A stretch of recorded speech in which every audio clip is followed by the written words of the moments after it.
So I've been in the business of freeing people from concern. I call it the Church of FFC, freedom from concern, you know, and that's been my ministry my whole life. I want to challenge your beliefs. I want to challenge the properness of this occasion, or whatever it is, and throw it on its head in a way that you can accept and love, and it'll free you. I don't want to see the same old thing, right. And I think there's a ton of people out there that don't want to see the same old thing.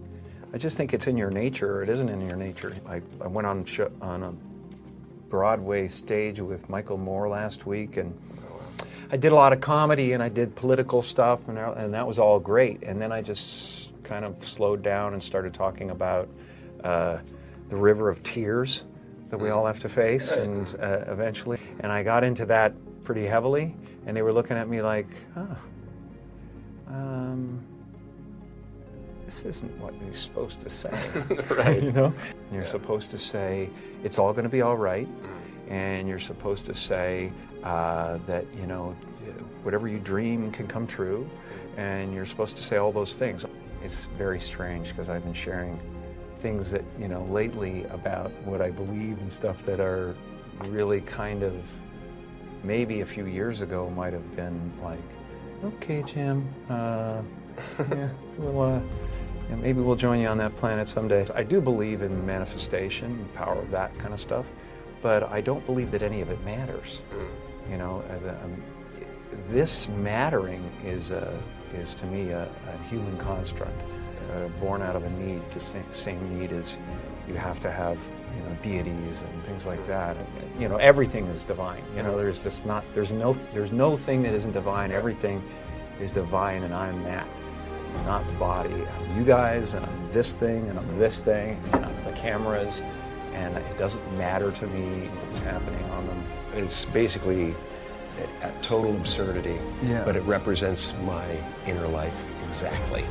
I'm finding that ultimately the freedom from it is something people are kind of hungry for.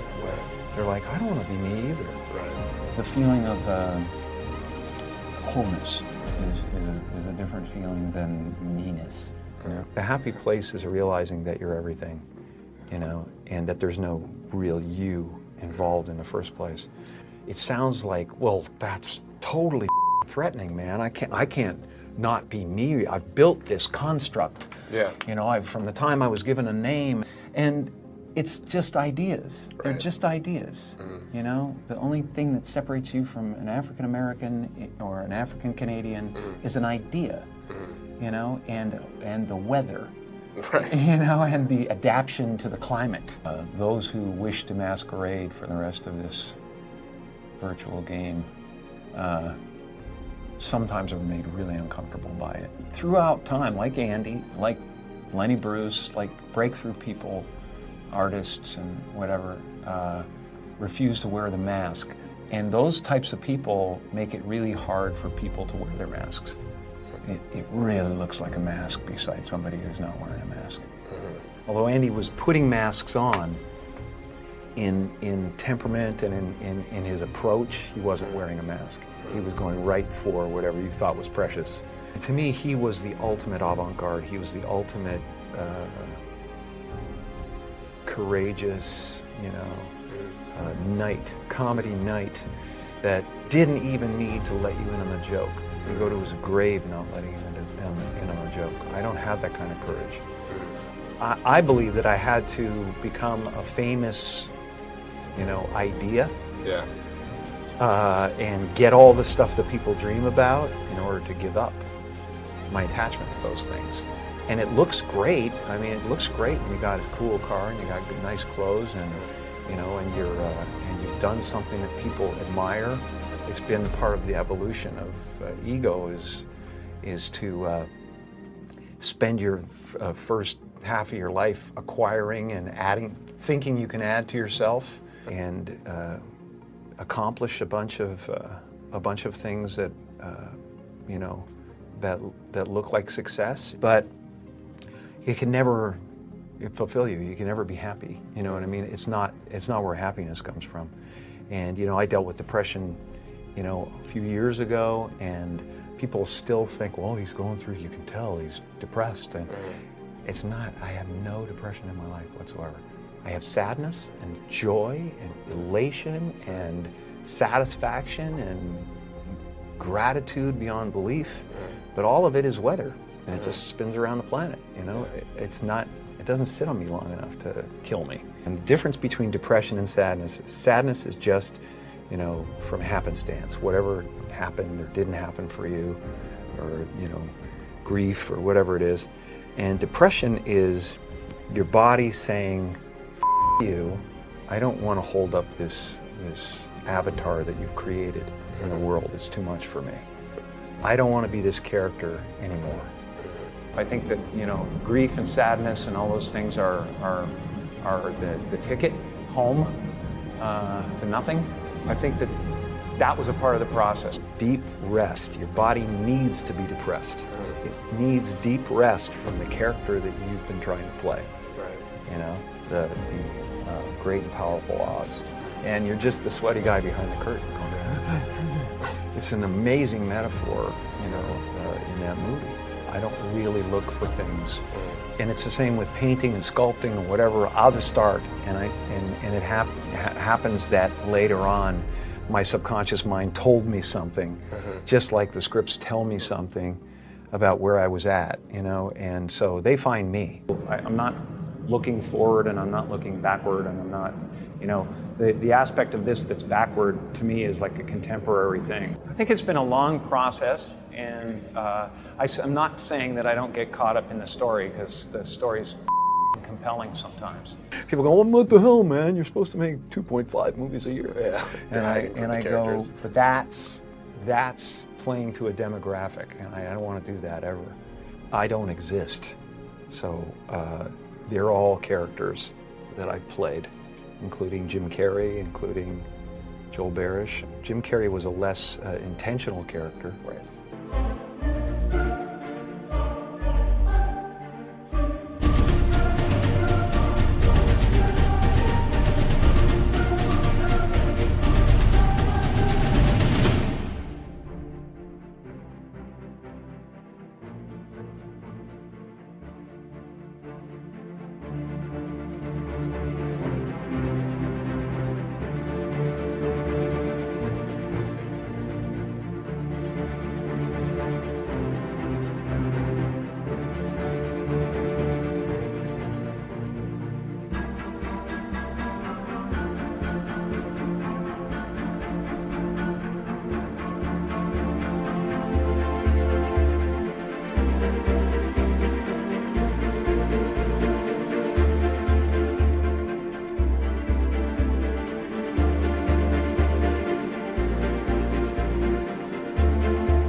Because I thought I was just building something that people would like, I played the guy that was free from concern so that people who watched me would be free from concern.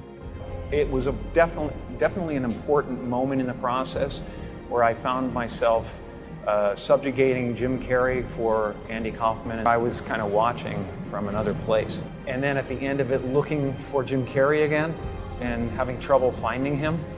And at a certain point, I realized, hey, wait a second, you know, if it's so easy to lose Jim Carrey, who the hell is Jim Carrey? I look back at it and I see something beautiful that rose out of nothing and happened for no one, you know? It just was. That's just what happened.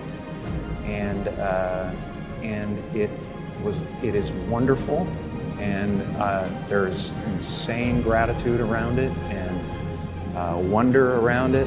How did it happen? And fulfillment from it. And there's been a series of kind of awakenings I've had.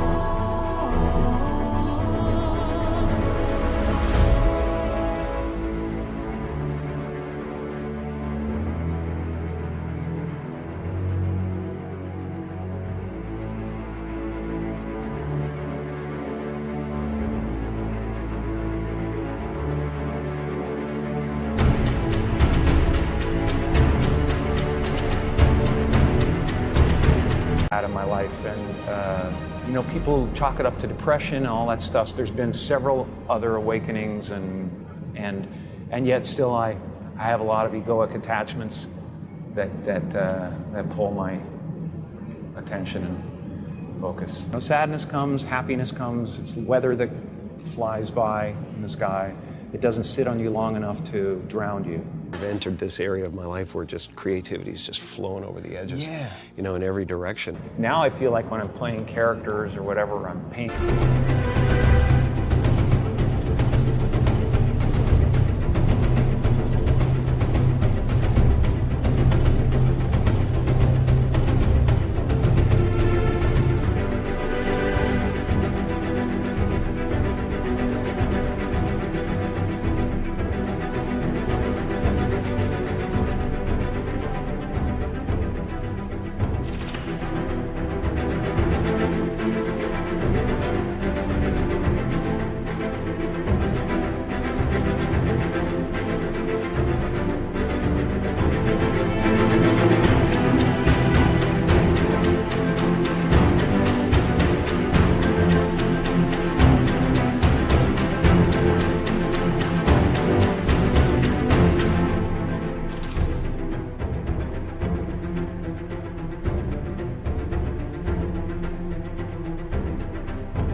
Or doing whatever. Now I have to believe that I'm a character, that, you know, I'm playing a character who believes he's real.